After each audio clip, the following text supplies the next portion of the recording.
जब भी हम न्याय प्रणाली, पुलिस या जेल के बारे में बात करते हैं ना, तो हमारे दिमाग में सबसे पहले क्या आता है? सलाखें, हथकड़ियां, पुलिस की गाड़ियां और कोर्ट रूम में वकीलों की भारी भरकम बहस। हाँ बिल्कुल, ये सब बहुत भौतिक चीजें हैं, मतलब जो सामने दिखती हैं, जिन्हें हम छू सकते हैं। सही कहा, लेकिन इस सबसे ऊपर एक और चीज है जो दिखाई नहीं देती।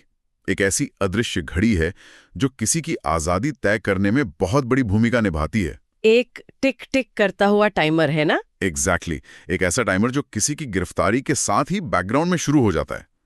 चलिए, स्रोतों की इस गहन चर्चा में इसे थोड़ा विस्तार से समझते हैं। सुनने वालों के लिए यह जानना दिलचस्प होगा कि फिल्मों में जब कोई आरोपी अचानक जेल से बाहर आ जाता है तो लोग उसे कानूनी खामी या लूप होल मान लेते हैं। हाँ, आम भाषा में लोग यही कहते हैं कि वकील की चालाकी से छूट गया। लेकिन स्रोतों के अनुसार ये कोई तकनीकी चूक नहीं है। ये असल में नागरिकों के अधिकारों की रक्षा करने वाला एक बहुत बड़ा हथियार है, जिसे वैधानिक जमानत या डिफॉल्ट बेल कहा जाता है। तो सबसे पहले ये समझना जरूरी है कि ये सिर्फ एक कागजी नियम क्यों नहीं है। देखिए, इससे महज एक कानूनी पन्ना समझना एक बहुत बड़ी भूल होगी। दंड प्रक्रिया संहिता यानी सीआरपीसी की धारा 167(2) और अब जो नया कानून है, भारतीय नागरिक सुरक्षा संहिता, उसकी धारा 187(3), इन दोनों के मूल में एक बहुत गहरी संवैधानिक सोच है। संवैधानिक सोच? मतलब इसका सीधा कनेक्शन संविधान से है? बिल्कुल। जब स्टेट यानी राज्य अपनी पूरी ताकत के साथ किसी के खिलाफ खड़ा होता है ना, तो शक्ति का पलड़ा पूरी तरह से राज्य की तरफ झुका होता है।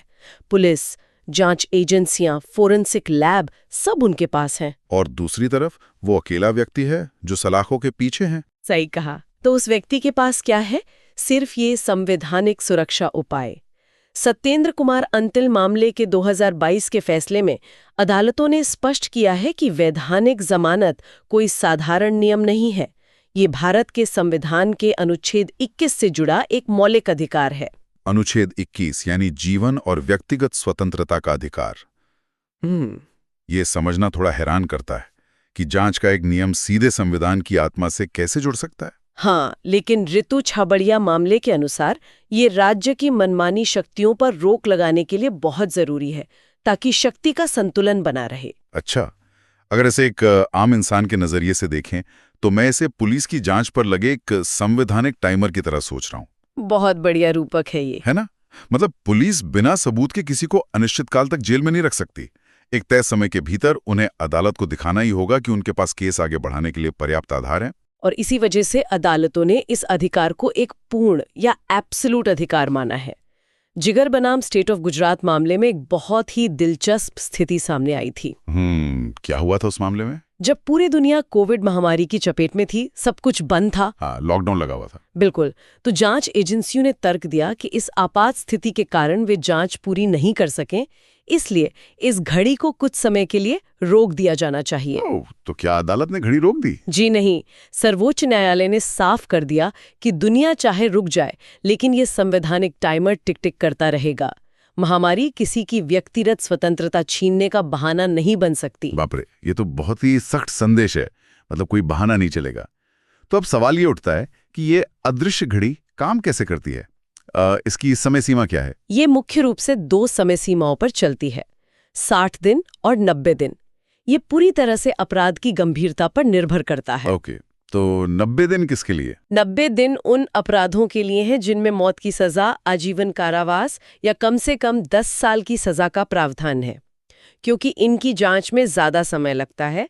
और बाकी सभी अपराधों के लिए 60 दिन का समय होता है। 60 और 90 दिन सुनने में तो बड़ा सीधा गणित लगता है, लेकिन कानून में कुछ भी इतना सीधा तो होता नहीं है। बिल्कुल सही पकड़ा आपने। मान लीजिए किसी अपराध में अधिकतम सजा 10 साल की है, लेकिन कानून में न्यूनतम सजा 10 साल नहीं लिखी है।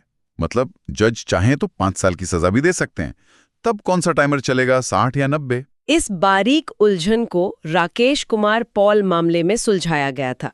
अगर अधिकतम सजा 10 साल है लेकिन न्यूनतम 10 साल नहीं है, तो उस मामले में 60 दिन का टाइमर ही लागू होगा। अच्छा, मतलब 90 दिन नहीं मिलेंगे? नहीं, न्यायशास्त्र का ये नियम है कि जब भी संशय हो तो उस व्याख्या को चुना जाता है जो नागरिक की आजादी बढ़ाती हो। ये बहुत ही शानदार दृष्टिकोण है। अब एक और सवाल, जो मुझे लगता है सुनने वालों के दिमाग में भी आ रहा होगा। ये गिनती शुरू कब होती है? क्या जिस दिन पुलिस ने हथकड़ी लगाई उसी दिन से स्टॉपवॉच शुरू हो जाती है? ये एक बहुत आम गलतफहमी है। एसएल राजप्पा मामले के अनुसार टाइमर गिरफ्तारी के दिन से शुरू नहीं होता। यह उस दिन से गिना जाता है जब आरोपी को पहली बार मजिस्ट्रेट के सामने पेश किया जाता है। ऐसा क्यों? मतलब गिरफ्तार करके तो पुलिस थाने में भी रखती है ना, उसे क्यों नहीं गिनते? क्योंकि जब व्यक्ति सिर्फ पुलिस के पास है तो वो एक प्रशासनिक प्रक्रिया है, लेकिन जैसे ही उसे न्यायिक मजिस्ट्रेट के सामने लाया जाता है वो अदालत की हिरासत में आ जाता है। ओह, जुडिशियल कस्टडी। हाँ, चूंकि ये अधिकार अदालत की निगरानी से जुड़ा है, इसलिए टाइमर भी उसी दिन से शुरू होता है जब न्यायपालिका मामले का संज्ञान लेती है। ठीक है, समझ गया। तो अब मान लेते हैं कि 60 या 90 दिन पूरे हो गए, रात के 12 बज गए, टाइमर का अलार्म बज गया और पुलिस ने चार्जशीट दाखिल नहीं की, तो क्या सुबह जेल के दरवाजे अपने आप खुल जाएंगे? यहीं से इस पूरी प्रक्रिया की सबसे बड़ी रस्साकशी शुरू होती है। दरवाजे अपने आप नहीं खुलते। उदय मोहनलाल आचार्य मामले में बताया गया है कि आरोपी को इस अधिकार का उपयोग करना पड़ता है। उपयोग करना पड़ता है मतलब उसे अदालत से मांगना पड़ेगा? बिल्कुल, अवेलिंग द राइट। आरोपी को अदालत में जमानत के लिए आवेदन करना होगा और जमानत राशि देने के लिए तैयार रहना होगा। ये तो बचपन के उस म्यूजिकल चेयर्स वाले खेल जैसा लग रहा है मुझे। Musical chairs? वो कैसे?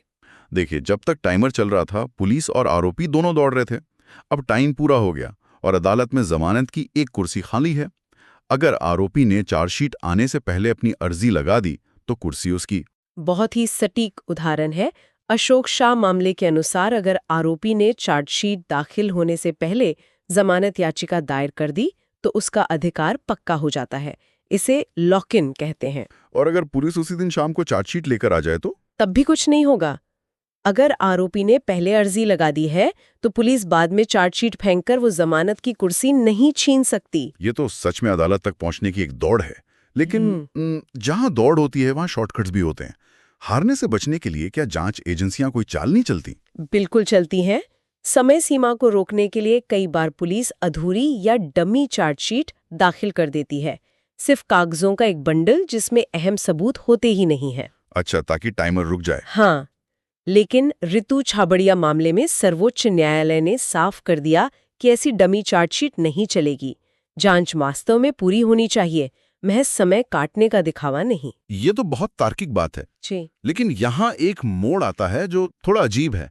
मैंने स्रोतों में सुरेश कुमार भिकमचंद जैन मामले के बारे में पढ़ा। जी, वो एक बहुत ही अलग परिस्थिति है। हाँ, मतलब अगर पुलिस ने चार्जशीट समय पर दे दी, जांच पूरी हो गई, लेकिन मुकदमा शुरू करने के लिए किसी सरकारी विभाग से मंजूरी या सैंक्शन लेना बाकी है, तो ऐसे में डिफॉल्ट बेल नहीं मिलती। ये बात मुझे गले नहीं उतरी। इसमें उलझन होना स्वाभाविक है। मतलब दोनों ही स्थितियों में केस तो आगे बढ़ ही नहीं रहा ना, तो दोनों के लिए अलग अलग नियम क्यों? यहाँ जांच पूरी होने और प्रशासनिक मंजूरी के बीच का तकनीकी अंतर समझना होगा। देखिए, डिफॉल्ट बेल जांच से जुड़ी है। अगर पुलिस ने सारे सबूत जुटा लिए हैं और अपना काम 90 दिन में पूरा कर लिया है तो जांच का टाइमर रुक गया। अच्छा, तो पुलिस की तरफ से काम पूरा हो चुका है? बिल्कुल। अब जो देरी हो रही है वो जांच की नहीं बल्कि नौकरशाही की देरी है। चूंकि जांच समय पर पूरी हो गई, इसलिए डिफॉल्ट बेल का अधिकार पैदा ही नहीं होता। हाँ, तो कानून इस बात को अलग चश्मे से देखता है कि देरी सबूत जुटाने में हुई है या फाइल पास करने में। एग्जैक्टली। अब इस पूरी दौड़ में हम पुलिस और आरोपी की बात कर रहे हैं, लेकिन न्यायाधीश यानी जज की क्या भूमिका है? हाँ, क्या वो सिर्फ एक रेफरी की तरह सीटी बजाने के लिए बैठे हैं? बिल्कुल नहीं।